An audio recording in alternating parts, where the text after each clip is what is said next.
শিয়ারা মুসলমান কিনা।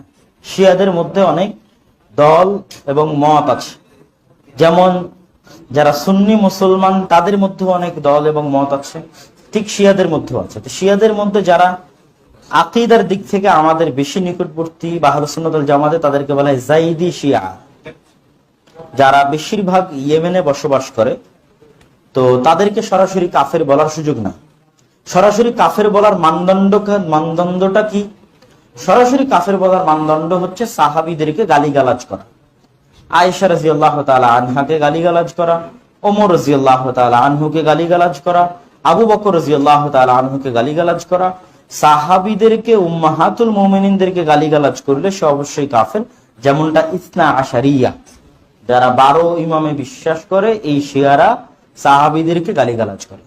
আর যাইদি শিয়ারা কি করে? শুধুমাত্র আলী রাদিয়াল্লাহু তাআলা আনহুকে